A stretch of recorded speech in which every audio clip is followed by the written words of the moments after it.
기도하시겠습니다. 때가 오래므로 너희가 마땅히 선생이 될 터인데 너희가 다시 하나님의 말씀의 초보가 무엇인지 누구에게 가르침을 받아야 할 것이니 젖이나 먹고 단단한 식물을 못 먹을 자가 되었도다. 주님, 저희가 예수님을 구주로 영접한 지 여러 해가 지났습니다. 저는 15에 주를 영접했으니 45년이 지났습니다. 45년이면 작년의 나이인데 저의 신앙생활을 돌아보면 아직도 어린아이와 같은 시절을 보내고 있습니다. 초등학교 입학하기 전 어린이와 같이 주님이 나만 바라봐 주기를 바라고 여전히 나의 부족한 욕구를 채워달라고 합니다. 병을 고쳐달라 하고 직장에서 승진하게 해달라 하고 더 많은 돈을 벌 수 있게 해달라 하고 내 자녀가 공부를 더 잘하게 해달라 하고 시험에 합격하게 해달라 하고 사람들과의 관계에서 내가 낮아 보이지 않게 해달라 하고 편안한 잠을 잘 수 있게 해달라 하고 내가 처한 괴로움에서 벗어나게 해달라 하는 등 어린이가 엄마에게 하듯 달라고만 했습니다. 돌아보니 내가 아직도 어린아이와 같은 신앙에서 벗어나지 못했습니다. 두렵건대 내가 죽는 날을 앞두고도 어린아이와 같은 신앙에서 벗어나지 못할까 걱정입니다. 우리의 생활을 되돌아보면 이 땅에 70년 동안 전쟁이 없었습니다. 62세였던 평균 수명이 83세가 되었습니다. 양말을 기어 신고 무릎과 엉덩이를 다른 천으로 덧대 입었던 옷들이 이제는 실증나서 안 입는 세상이 되었습니다. 명절에나 먹던 흰 쌀밥과 고기 반찬을 매일 먹습니다. 배고픔에 물로 배채우던 시대에서 너무 많이 먹어 비만이 병이 된 세상이 되었습니다. 이 풍요로운 세상을 살면서도 주님께 더 달라는 기도만 합니다. 주님, 이제는 저희가 때가 오래되었으니 어른의 성숙한 신앙인의 모습을 보일 수 있도록 힘을 주시고 용기를 주시고 결단력을 주십시오. 우리를 이 땅에 보내신 주님의 뜻을 헤아리게 하셔서 주님이 애초에 저희에게 기대했던 일들을 하게 해 주십시오. 주님의 동역자가 되어서 주의 일의 일부라도 하게 하셔서 다른 사람들이 우리를 보고 예수를 만나는 경험을 하게 해 주십시오. 내가 하고 있는 일이 주님께서 나를 부르신 소명으로 알고 예수의 마음으로 하게 해 주십시오. 이제는 어른의 성숙한 기독교도가 되어 다툼이 있는 곳에 내가 성의를 보이고 희생하면서 화해자가 되어 내가 살고 있는 모임터가 서로에게 관대한 마음, 넉넉한 모임터가 되었으면 좋겠습니다. 내가 지금 가지고 있는 것이 주께서 주신 것이라고 고백할 수 있다면 내 것을 내 것으로 움켜쥐고 내 앞날이나 자식을 위해 모으고 숨기거나 혹은 자랑할 것이 아니라 지금 필요한 사람에게 내 것이 아니라 주님으로부터 온 것이니 아무 조건 없이 내어줄 수 있게 되기를 소망합니다. 내 아픔만 아프다고 호소하기보다는 더 아픈 내 이웃이 있는지 찾아보게 하시고 함께 아파하고 보듬고 위안을 줄 수 있기를 소망합니다. 나 살아가는 모임에서 다른 사람이 나를 존귀하게 여기지 않더라도 속상해하지 말고 더 낮아지는 것을 당연하게 받아들일 수 있었으면 좋겠습니다. 예수님이 온당치 않는 자들의 불순한 수작에 로마 군인들에게 뺨을 맞고 저주의 침뱉음을 받고 조롱의 글귀가 걸린 세상의 가장 못된 자들에게 내리는 십자가형을 언도받고 십자가 위에서 물과 피를 흘리고 지쳐 몸이 한없이 아래로 처지면서도 아버지께서 내게 주신 사명을 다 이루었다, 오히려 멸시받은 것을 당연한 것으로 여긴 것을 본받아서 내가 낮아지고 체면이 깎여도 그것이 주님의 나라를 이루는 데 도움이 된다면 성숙한 신앙으로 감내할 수 있게 되기를 소망합니다.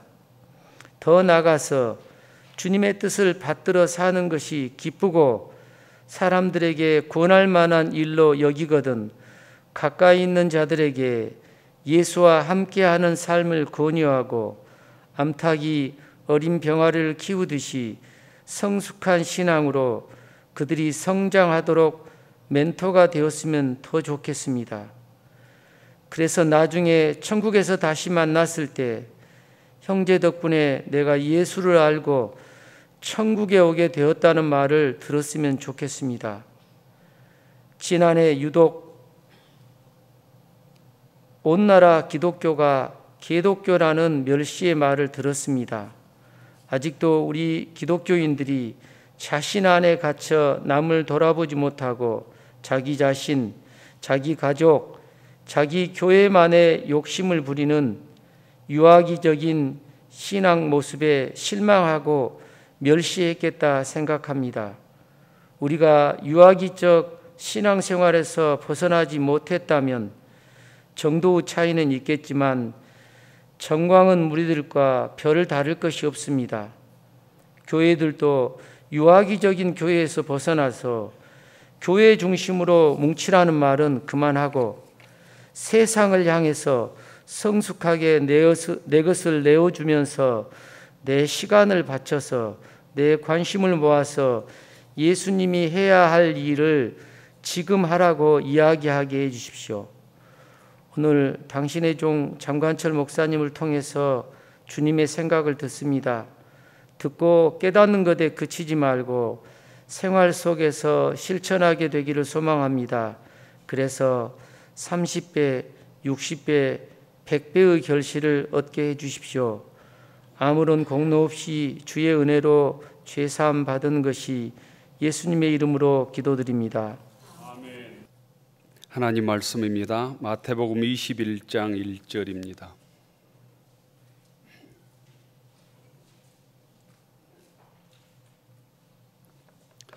마태복음 21장 1절부터 17절까지입니다. 신약성경 34쪽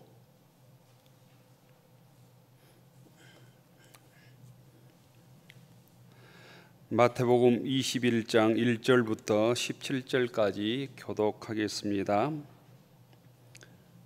그때 예루살렘에 가까이 가서 감람산 벳박에 이르렀을 때 예수께서 두 제자를 보내시며 이르시되 너희는 맞은편 마을로 가라. 그러면 곤배인 아기와 낙이 새끼가 함께 있는 것을 보리니 풀어 내게로 끌고 오라.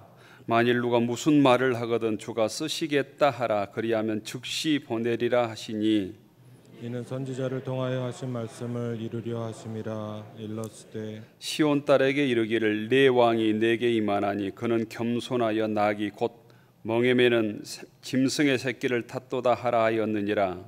제자들이 가서 예수께서 명하신 대로 하여 나귀와 나귀 새끼를 끌고 와서 자기들의 겉옷을 그 위에 얹음에 예수께서 그 위에 타시니 우리의 대다수는 그들의 겉옷을 길에 펴고 다른 이들은 나뭇가지를 베어 길에 펴고 앞에서 가고 뒤에서 따르는 무리가 소리 높여 이르되 호산나 다윗의 자손이여 찬송하리로다. 주의 이름으로 오시는 이여 가장 높은 곳에서 호산나 하더라. 예수께서 예루살렘에 들어가시니 온 성이 소동하여 이르되 이는 누구냐 하거늘 무리가 이르되 갈릴리 나사렛에서 나온 선지자 예수라 하니라. 예수께서 성전에 들어가사 성전 안에서 매매하는 모든 사람들을 내쫓으시며 돈 바꾸는 사람들의 상과 비둘기 파는 사람들의 의자를 둘러보시고 그들에게 이르시되 기록된 바 내 집은 기도하는 집이라 일컬음을 받으리라 하였거늘 너희는 강도의 소굴을 만드는도다 하시니라. 맹인과 저는 자들이 성전에서 예수께 나오매 고쳐주시니 대제사장들과 서기관들이 예수께서 하시는 이상한 일과 또 성전에서 소리질러 호산나 다윗의 자손이 하는 어린이들을 보고 노하여 예수께 말하되 그들이 하는 말을 듣느냐. 예수께서 이르시되 그렇다. 어린아기와 젖먹이들의 입에서 나오는 찬미를 온전하게 하셨나이다 함을 너희가 읽어본 일이 없느냐 하시고 그들을 떠나 성 밖으로 베다니에 가서 거기서 유화하시더라. 아멘. 주님의 말씀에 은혜 받을 수 있기를 바랍니다. 주의 전에 나오신 모든 교우들을 주의 이름으로 축복합니다. 옆 사람과 인사하십시다. 반갑습니다. 잘 나오셨습니다. 주님의 평화가 여러분에게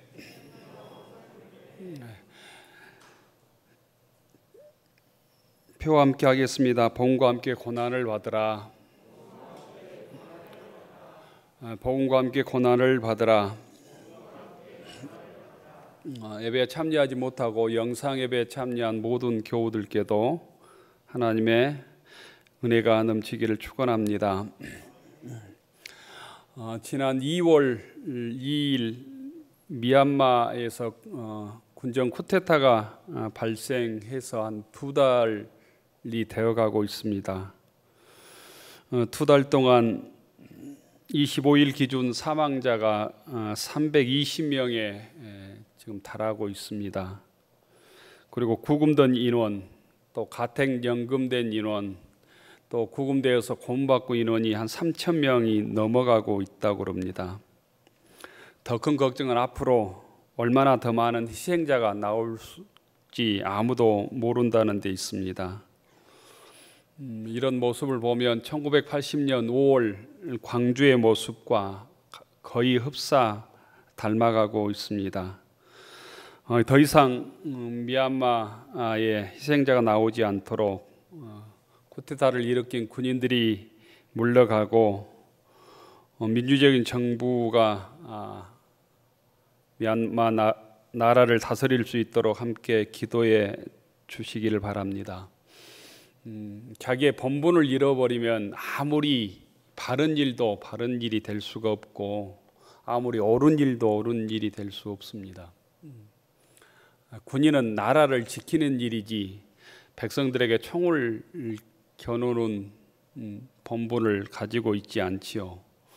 나라를 위해서 목숨을 바치면 존경의 대상이 되지만 아무리 어떤 명분이라도 국민들을 위해서 총을 겨누는 것은 군인들이 할 일이 아님을 우리가 5.18 광주 항쟁을 통해서 잘 알고 있습니다. 그래서 이 고난주간에 드린 금식헌금은 미얀마 민주화 운동을 위해서 후원하고 연대하는 단체에 보내려고 합니다. 함께 동참해 주시기 바랍니다. 이번 주는 고난주간이 시작되는 주간입니다. 이 고난주간에 하루 한 끼 금식하고 성금요일에 금식헌금을 드려 주시면 좋겠고 또 돌아오는 부활주일 때 드려 주셔도 좋겠습니다. 함께 모아서 미얀마 민주화 운동을 위해서 연대하고 후원하는 단체를 돕도록 하겠습니다. 종료주일이 시작되는 이 고난주간에 교우들에게 권면드립니다. 한 주간 동안 우리가 1년에 한 주도 새벽기도에 잘 참여하지 못하지만 이 고난주간 특별 새벽기도에는 많은 교우들이 참여하시면 좋겠습니다. 또 하루 한 끼 금식하고 성금요 예배 금식 헌금 드려주시면 좋겠습니다. 고난주간에는 소박하게 음식을 먹고 절제하고 또 구역이나 교회에 나오지 못한 또 만나지 못한 교우들에게 문안 전화라도 하시면 어떨까 생각합니다. 고난 주간에 시간을 정해서 꼭 기도하고 말씀을 읽고 묵상해가는, 그리하여 이 주님의 고난의 의미를 다시 되새기는 무진교회 교우들이 되기를 축원합니다. 많이 들어보았을 그 말 중에 버킷리스트라는 말을 들어보셨을 것 같습니다. 버킷리스트는 2007년에 나온 영화입니다. 영화 제목입니다. 잭 니콜슨과 모건 프리먼이 주연했던 아주 유명한 영화 제목이 버킷리스트였고요. 이 영화가 2017년도에 다시 재상영했던 기억이 있습니다.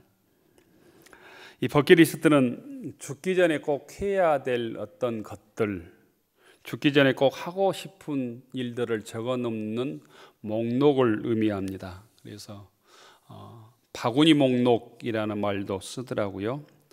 버킷이라는 단어가, 이 말이 양동이나 두레박을 뜻합니다. 그래서 버킷리스트는 우리말로 국립국어원에서는 뭐라고 이렇게 우리말로 순화어를 제시했냐면 소망 목록으로 제시를 했습니다. 소망 목록.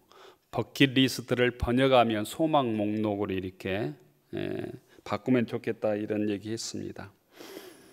버킷리스트 어원은 죽다라는 의미에서 생겼다고 그럽니다. 죽다라는 의미의 양동이를 차다, kick the bucket이라는 말에서 유리한 영어의 관용어라고 그래요. 근데 원래는 이 뜻이 굉장히 무서운 뜻을 가지고 있답니다.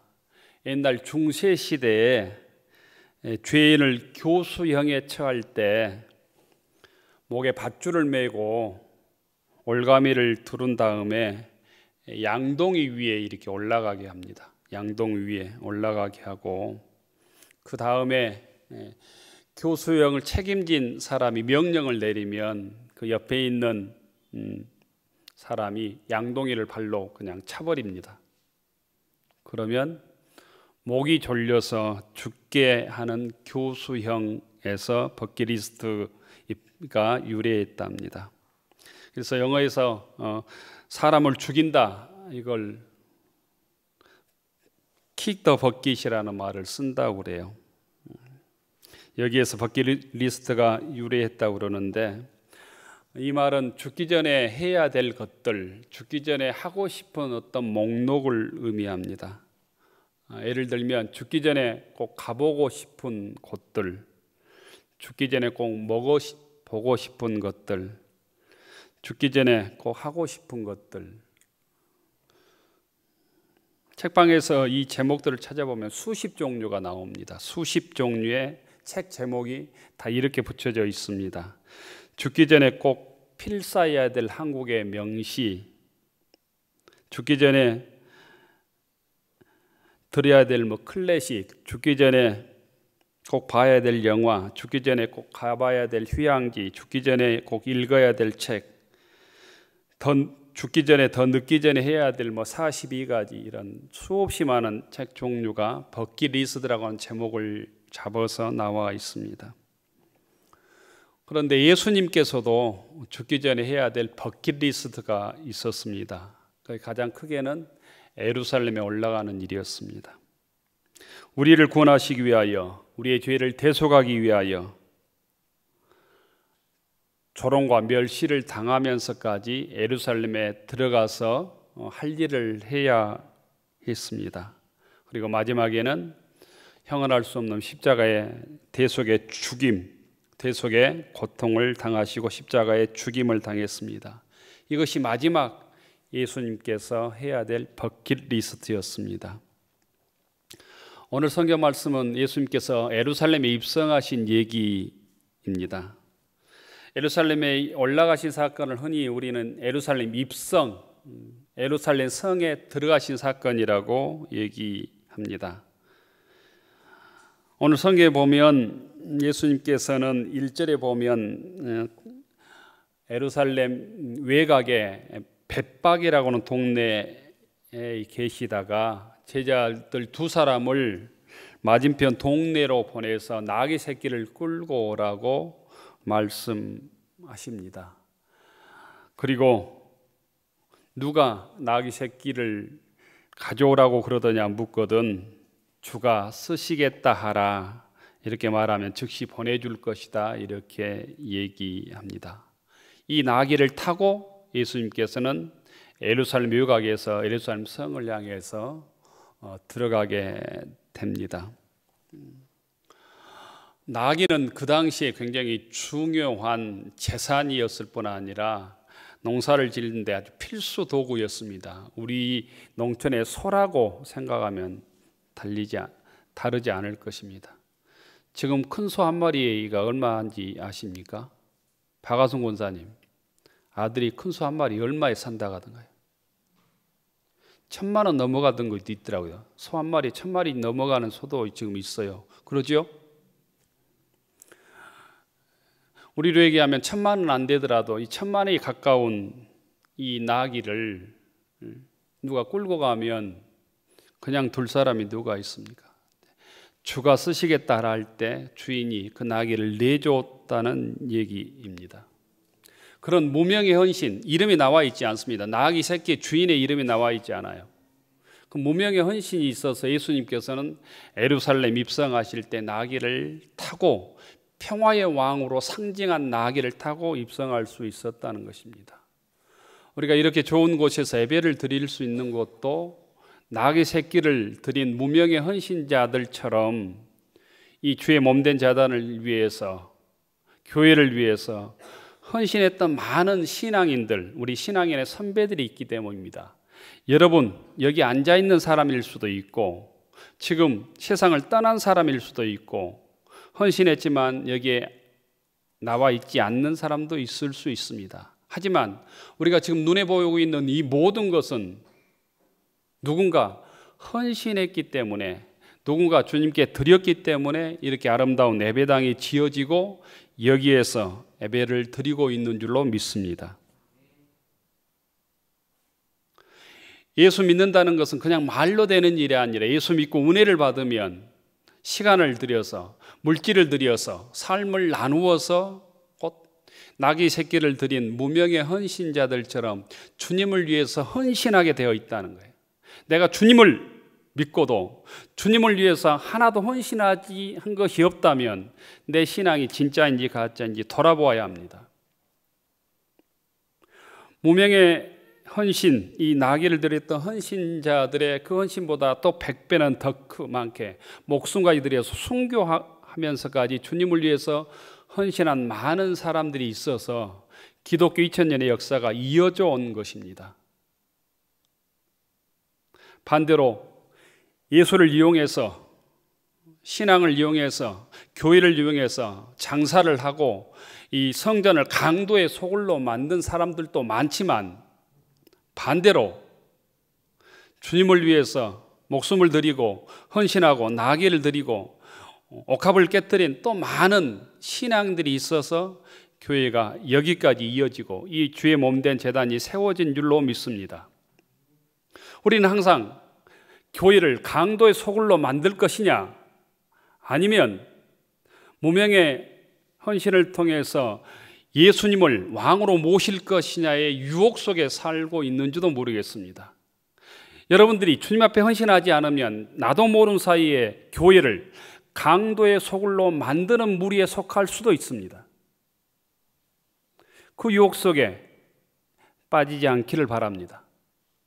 바랑이는 2021년 이 고난주간을 맞이해서 내가 주님 앞에 드린 것은 없지만 이 나귀를 드렸던 무명의 헌신자처럼 이 주님을 위해 주의 몸된 제단을 위해서 귀하게 쓰임받는 믿음의 권속들이 되기를 축원합니다.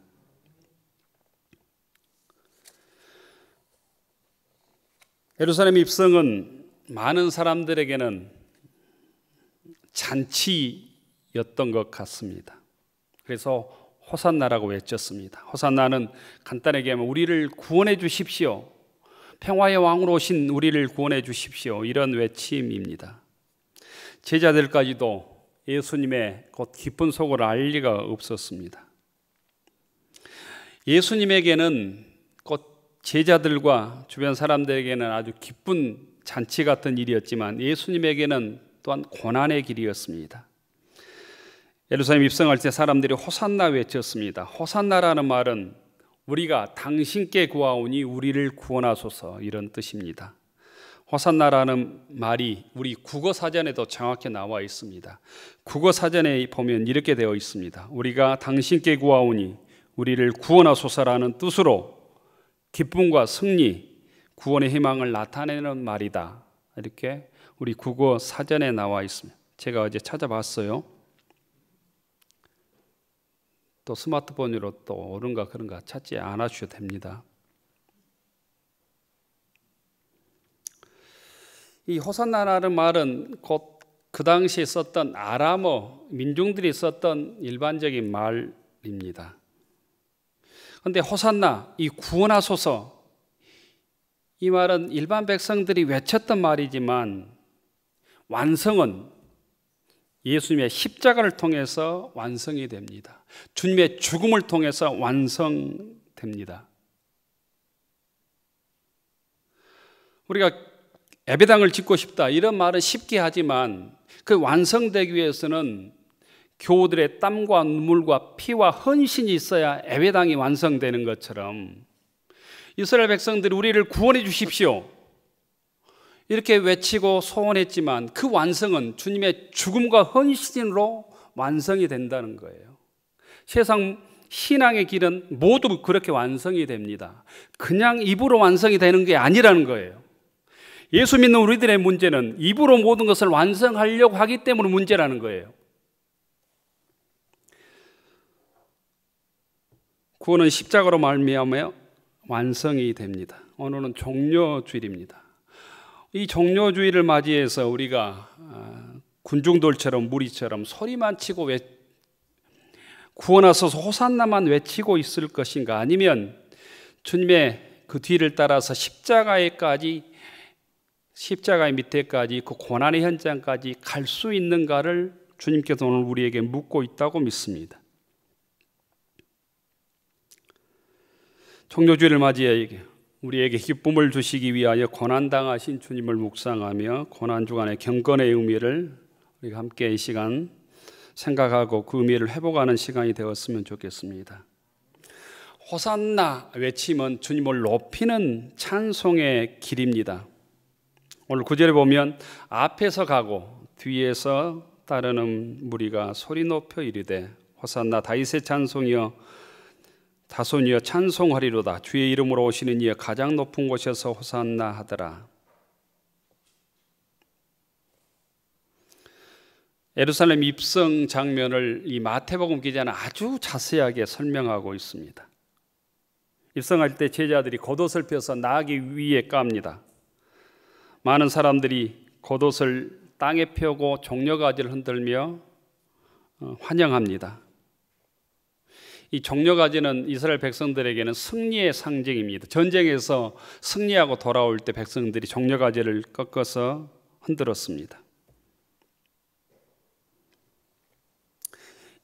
21장 15절에 보면 어린이들도 어른들과 함께 호산나를 부르고 외쳤다고 기록하고 있습니다. 호산나는 아람어의 음역입니다. 우리를 구원하소서라는 뜻입니다. 이 말은 정확하게는 시편 118편 25절을 인용한 말씀이에요.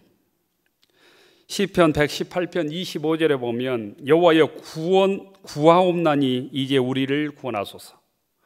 이제 구하옵나니 여호와여 우리가 구하옵나니 이제 형통하게 하소서. 여호와여 구하옵나니 우리를 구원하소서. 여호와여 구하옵나니 우리를 형통하게 하소서. 이 말에서 유래된 표현입니다. 구원을 간구하는 유대인들의 짧은 기도인 것이죠. 백성들이 호산나를 외칠 때 두 가지를 인정한 것입니다. 예수님을 구원자로 인정하는 것이고 예수님을 찬송받으실 자기의 주님으로 인정한 것입니다. 제자들은 자기의 옷을 나귀 위에 얹었다고 얘기하고 있고 백성들은 자기 옷을 땅에 폈다고 얘기하고 있습니다. 인간이 할 수 있는, 사람이 할 수 있는 최대의 경의를 예수님께 표한 것입니다. 15절에 보면 어린이들이 소리 지를 때 대제사장들이 노했다고 성경은 기록하고 있습니다. 기득권자들은 시기심으로 예수님을 왕으로 받아들이지 못했다는 의미입니다. 유명한 시오노 나나미가 쓴 로마인 이야기 15권로 책으로 되어 있는 15권으로 되어 있는 로마인 이야기가 있는데요. 그 14권에 보면 이런 말이 있습니다. 기독교가 로마 제국을 삼켰다. 로마 제국에서 가장 큰 승리를 맛본 집단은 기독교다. 기독교의 승리다. 이렇게 정리하고 있습니다. 역사가들은 시오노 나나미는 역사에서 정확한 역사는 아니고 역사 소설 같은 얘기인데 역사에서 세 줄기가 있었다고 표현하고 있습니다. 로마에는 히브리 종교가 있었고 로마의 정치와 법이 있었고 헬라의 문화와 문학이 있었다는 거죠. 그런데 시간이 지날수록 로마의 정치와 법, 헬라의 문화와 문학은 히브리 종교에 잠식되고 말았다. 그래서 지금은 어디에 가든 로마에 가든 헬라, 그리스에 가든 기독교를 빼놓고는 설명할 수 없게 되었다. 마침내 기독교가 승리한 것이다. 이렇게 적고 있습니다. 기독교를 공인했던 로마의 황제가 콘스탄틴 대제입니다. 313년에 기독교를 공인했다고 역사적으로 기록되어 있습니다. 그 이후에 황제가 콘스탄틴 대제의 조카인 율리아누스입니다. 율리아누스는 전쟁에서 빨리 죽게 되는데 한 몇 년 동안 로마 황제로 있을 때 또 극심하게 기독교인들을 박해했다고 합니다. 전승에 의하면 율리아누스가 죽을 때 이런 얘기를 했다고 해요. 갈릴리인이여 당신이 이겼어. 갈릴리인이여 당신이 이겼어. 비시스들이 갈릴리아니 뭐 이런 말을 썼다는데 이 말은 무슨 뜻이냐면 예수여 당신이 이겼어 이런 뜻이랍니다. 갈릴리인이여 이것은 예수님을 뜻하는데 곧 예수여 당신이 나를 이겼어 이런 외침을 하고 죽었다는 얘기가 전해져 옵니다. 시오노 나나미는 이것을 곧 기독교가 로마 제국을 삼켰다, 그리스도의 승리라고 기록을 하고 있는 것입니다. 곧 예수님은 오늘 우리에게 구원자로 찬송 받으실 주님으로 오신 줄 믿습니다. 오늘 예수님께서는 우리들로부터 호산나 찬송 받으시기를 원하십니다. 우리의 구원자로 우리의 찬송을 받으실 주님으로 인정하고 우리의 마음을 다하여 호산나 주님을 찬양할 수 있기를 축원합니다. 우리의 구원자라고 크게 외치기를 원합니다. 하지만 또한 호산나의 길은 주님에게는 죽음의 길이었습니다. 십자가의 길이었습니다. 종려가지는 어떻게 보면 그런 의미에서 예수님의 희생과 죽음과 십자가를 의미하기도 합니다. 기독교 전통에서는 사순절에 반드시 이 사순절이 시작되는 제의 수요일에 종려가지를 태워서 제를 만들어서 그 제를 이마에 이렇게 바르고 1년 동안의 죄일들을 회개하는 그 풍습이 있습니다. 종려가지는 팔레스타인 지역에서는 아주 흔한 나무입니다. 종려가지는 그리스도의 승리와 악마를 대적하는 상징물이고 또 이스라엘 백성들에게는 축복의 나무이기도 합니다. 호산나를 부르면서 종려가지를 흔들었던 것은 주님을 환영하는 상징이기도 했지만 종려가지를 흔든 것은 예수님께는 또 죽음의 길을 걸어가는 십자가를 의미하기도 했다는 것입니다. 이런 부분에서 예루살렘 입성은 곧 역설의 의미를 가지고 있습니다. 예루살렘에 오르신 것은 예수님께는 고난 같은 기쁨이고 기쁨 같은 고난입니다. 승리의 입성이라고 하지만 십자가의 고난의 시작입니다. 승리와 고난의 역설적 장면이 예루살렘 입성에 들어가 있습니다. 예수님이 이 땅의 모든 사람들에게 곧 대속물로, 번제물로 예루살렘에 올라간 것이죠. 하나님께서는 독생자 예수님을 통해 이 땅의 모든 죄악을 사하시고 우리를 구원하시기 위한 방법으로 주님을 십자가에 내어 주신다는 것입니다. 번제할 어린 양이 되려고 예수님은 십자가에 이 예루살렘에 올라가서 십자가의 죽음을 당하게 됩니다. 비록 주님께서 십자가를 지고 죽음을 당하시지만 십자가는 영원한 패배가 아니라 또한 죽음을 이기시고 승리라는 것을 우리에게 보여줍니다. 십자가는 죽음이 아니라 생명이라고 하는 것을 우리에게 또한 보여주지요. 백성들이 외쳤던 호산나 외침 속에는, 백성들이 흔들었던 종려가지의 흔들림 속에는 예수님의 고난과 죽음의 십자가가 숨어 있습니다. 그러나 그 십자가 뒤에 죽음을 이기는 부활이 있고 우리의 구원이 있고 죽을 수밖에 없는 우리들에게 새 생명의 거듭남이 또한 있는 것입니다. 교우 여러분, 오늘부터 시작된 이 고난주일에 주님을 묵상하며 주의 말씀을 붙들고 한 주간 보낼 수 있기를 원합니다.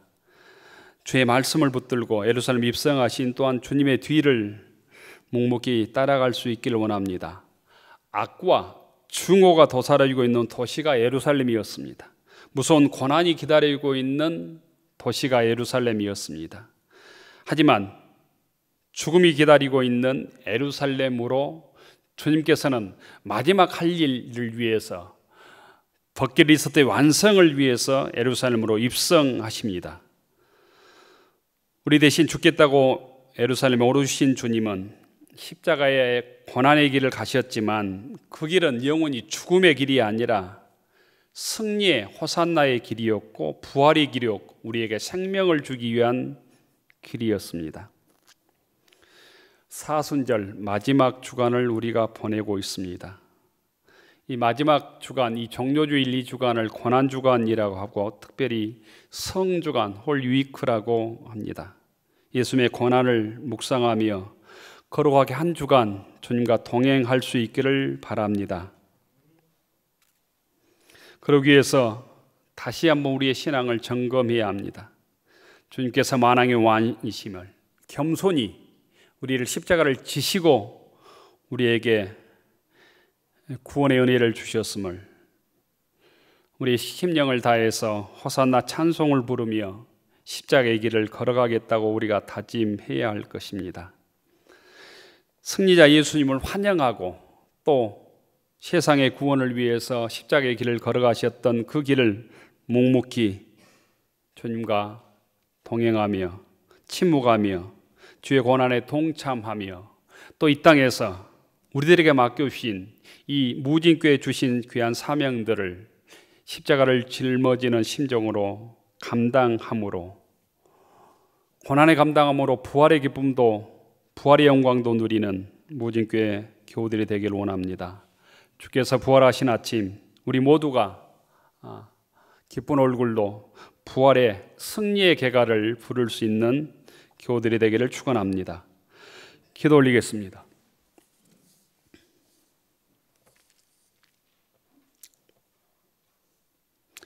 종료주일을 맞이하여 이스라엘 백성들처럼 우리의 마음을 열고 종려가지를 흔들며 주님을 영접하게 하옵소서. 호산나 외치며 주님을 환영하게 하옵소서. 하지만 며칠이 되지 못해서 예수님을 배반했던 이스라엘 백성들의 불신앙의 모습들을 저희들 반복하지 않게 하옵소서. 주님을 모른다고 뿔뿔이 흩어졌던 제자들의 모습을 저희들이 다시 반복하지 않게 하옵소서. 끝까지 십자가의 길을 걸으며 우리를 위해서, 세상을 위해서 죄악의 짐을 친히 감당했던 주님의 뒤를 끝까지 따를 수 있는 믿음을 허락하여 주시옵소서. 은혜로우신 하나님, 그 십자가의 사랑 때문에 저희들이 주님의 자녀로 살아갑니다. 주의 백성으로 살아갑니다. 거룩한 성도로 살아갑니다. 이 주의 몸된 제단에서 기쁨으로 주님을 섬겨가게 하시고 주의 말씀을 이 땅에 이루어가게 하옵소서. 주님께서 저희들에게 맡겨주신 사명들이 있습니다. 그 사명을 다시 확인하게 하옵소서. 빛과 소금의 사명들, 복음의 증인의 사명들, 이 땅에서 맡은 직분의 사명들을 충성되게 기쁨으로 감당하게 하옵소서. 그리야 하나님께 영광 돌리게 하옵소서. 이 고난 중간에 침묵하며 주의 말씀을 묵상하며 기도하며 헌신하며 주님과 함께 동행하게 하옵소서. 예수님 이름으로 기도 올리옵나이다. 아멘. 하늘으로 축원하옵나니 이제는 한결같으신 하나님의 사랑하심과 풍성하신 예수님의 은혜와 변치 않으신 성령님의 함께하심이 주님의 십자가의 사랑을 마음속에 새기며 겸손히 교회와 믿음의 권속들에게 주의 사랑을 베풀며 헌신하며 거룩한 성도로 무주께 신실한 백성으로 살아가기로 다짐하는 무주교 교우들 머리 위에, 우리의 가정과 일터 위에, 우리의 자녀들 위에 이제로부터 영원까지 함께하여 주시기를 간절히 축원하옵나이다. 아멘.